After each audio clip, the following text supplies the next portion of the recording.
Wow. Whew. Good evening. Wow, great to be here. Life hacking, thinking outside of the box. What a great topic. Now, what does that look like? Well, we've seen some great examples of that. We've just heard some local examples of that. But for us, we wanted to take the whole concept of thinking outside of the box to a level where we could help solve some of the world's problems. Looking at the current challenges with energy, fossil fuels currently really contribute to the pollution, but we're desperate for energy. The cleanest type of energy that we can have is solar energy.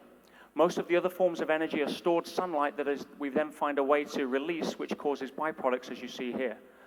But solar is the cleanest energy. The challenge with using solar a lot is that if you put solar panels on the floor or on rooftops, every night it gets dark. But what if there was a way you could take those solar panels and produce 24-hour sunlight electricity, and you could be able to run a city like that? Well, if you were to take those solar panels, instead of putting them on rooftops, you would have put them in space. You'd have space-based solar power, a concept that was formulated in the 1960s and is gaining a lot of momentum right now. My team and I have been working hard to make this a commercial reality. Being able to transmit energy from orbiting solar panels outside of the Earth's shadow 24 hours a day back to Earth via radio wave, just like a cell phone signal, pinpoint accuracy, safely and reliably. That would be the holy grail of renewable energy, base load, 24-hour solar power, producing energy on demand in real time as and when it's needed anywhere on Earth. That is a game changer. But I don't want to just talk to you here about space-based solar, because that's not something you can take with you when you leave here. It's a cool concept and it's a great topic at cocktail parties. But it's not something that we could go forward and everyone in the room be participating in. So what I really want to do is share with you some of the concepts behind thinking out of the box so we can all start to solve problems in our own life when we leave here and make it real. Does that sound like something you'd like to know? Well, you see, where does creative thinking, out of the box thinking, life hacking come from? There's three primary drivers. You're talking about necessity, intelligence, and innovation. And those two or three things are found in two places in abundance in nature, in the universe. One is nature itself, the other is in the mind of man. Now in nature's incredible. I'm still not sure where to point this. There we go. Nature's incredible. It's unique, it's majestic, and we really don't understand it. We really don't understand it. You know, we take a six-letter word as a label because the mind likes to conceptualize and put it over the top of something that is just incredible. From the originality of a snowflake to something, next slide, that is a flying machine that shouldn't fly. Nature's awesome. But we really don't know what it is. You know, everybody has different words for it. Backslide. No, sorry guys. I need to get this on, thank you. Right? We really don't know what nature is about. We come up with different labels, different terms. Infinite intelligence. Some people call it God. Some people call it evolution. Yeah? Some people call it life. I'm a Star Wars fan. I call it the Force. Yeah? It doesn't matter. The travesty of humanity is that we get caught up, break up families, argue, even go to war over whose label is right. Come on, give me a break. We have no way of being able to conceptualize it. It's outside of our way of thinking, and we couldn't talk about what nature is any more than a hen could conceptualize a poultry farm. Yeah? It's just not, it's not something that we're good at. But if you look at man is different. Man is the consummate explorer. What makes man have those three traits we talked about, necessity, innovation, and intelligence? Well, if you picture man back 50,000 years, it was quite a different scenario. Every act of nature was mystifying. When it rained, we wondered why. Why did the moon change shape every night? When thunder came, it was a message from the heavens. And where did the ocean go every night, and why did it come back? Yeah? These questions interwove into our DNA, a thirst for answers, allowing us to become the ultimate explorer, the consummate curiosity. And it's that drives us towards innovation. But people say to us, why? It's okay to have that level of thinking, but I don't have the resources. I'd start my own business, but I don't have the resources, I don't have the money. I'd do this, but I don't have the time. I'd mend my relationship, but I don't have the courage, whatever it is. And I hear these excuses all the time. The challenge, my friends, is this, that the number one resource that you can cultivate that will get through all of that is the ability to be resourceful. Be resourceful. That's what thinking outside of the box is. If you don't have the money, you can find the money. You don't have the time, you can leverage the time. Is that not right? Absolutely. So where do we get that from, and how does it work? Stop thinking along the crowd mentality. A couple of quick examples, personal and business. Personal example. Gentlemen, you're standing at a bar. There's a very pretty girl, and you want to go and say hi. Ladies, you can follow through with this. See how it works. The challenge, guys, is that there's a lot of other guys that want to say hi too.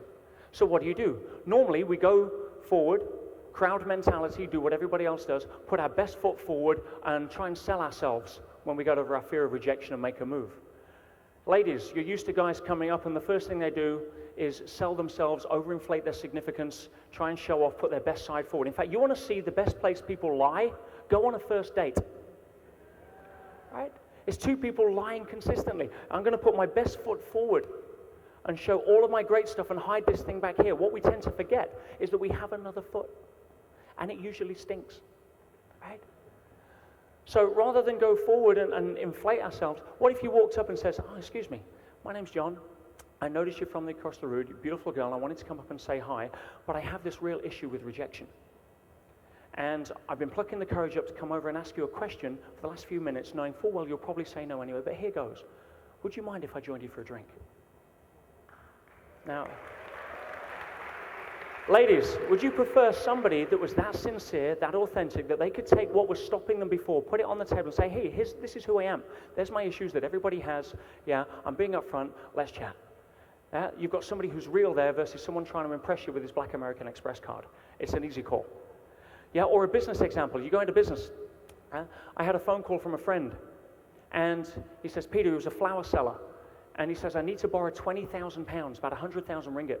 I says, why? He says, there's a stall the other side of town, and the gentleman there who sells the flowers is retiring. Everybody knows that stall, and he's offered me to take over it, but the bank won't lend me the money because there's no security in a market stall, and I need to, if I had that stall and this stall, I'd corner the market, I'd sell so many more flowers, I just need to borrow 20,000 pounds.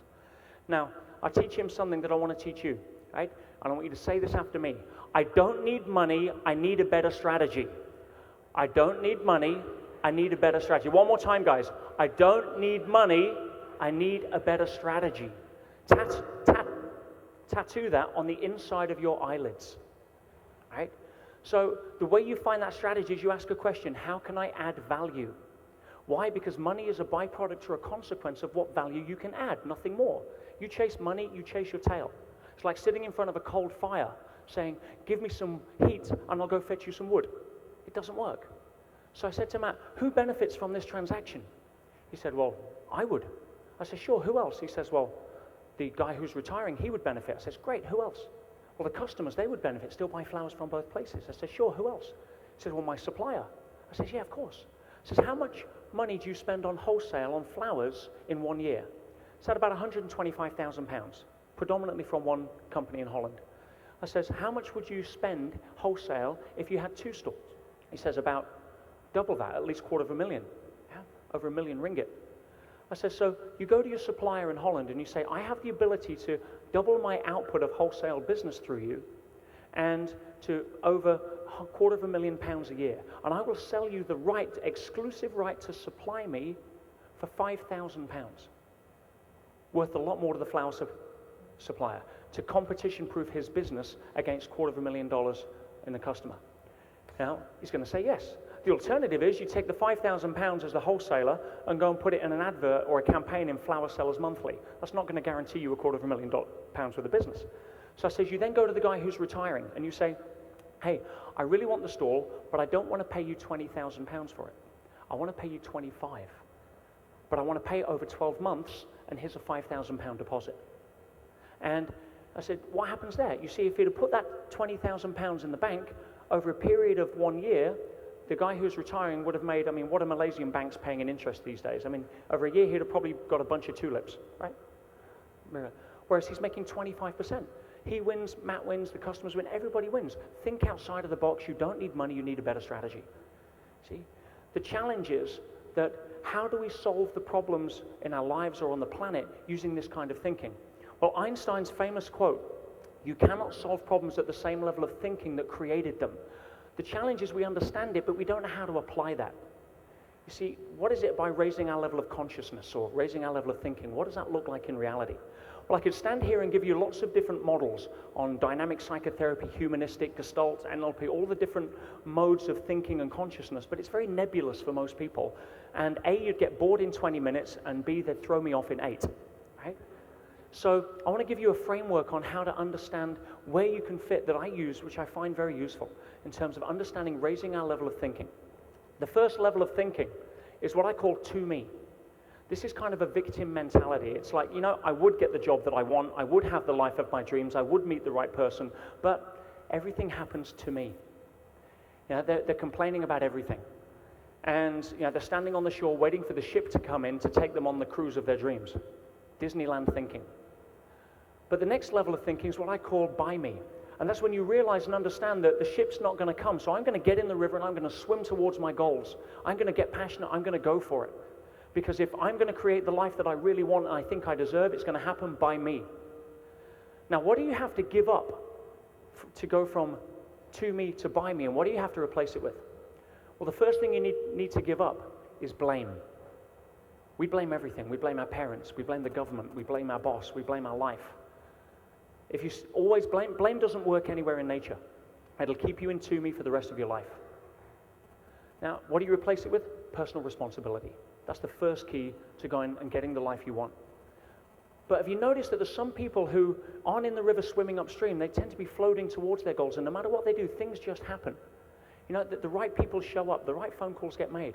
You're there swimming upstream in you know, buy me mode, making 50 sales calls, and they meet somebody in a lineup in Starbucks who turns out to be their best customer. You know, there's people out there that are in such harmony with themselves and the world around them that they attract the circumstances to them. I call that through me. Now, what do you have to give up in by me to get to through me, and what do you need to replace it with? You need to give up the need for control. Now, notice I didn't say control, the need for control. Most of us have a death grip on control, on circumstances, thinking that we have to get the script exactly the same as what we think it should be, and if it doesn't, we freak out and try and grab world by its hands. What do you replace that with? Faith, belief, knowing, a shift in consciousness. See, one belief shift where you go from thinking that life happens to you to life happens for you could change your life. The next level of thinking, or the next level of consciousness, is where all of the spiritual masters went to and where they taught from, and that I call is as me. That's where I see myself in you.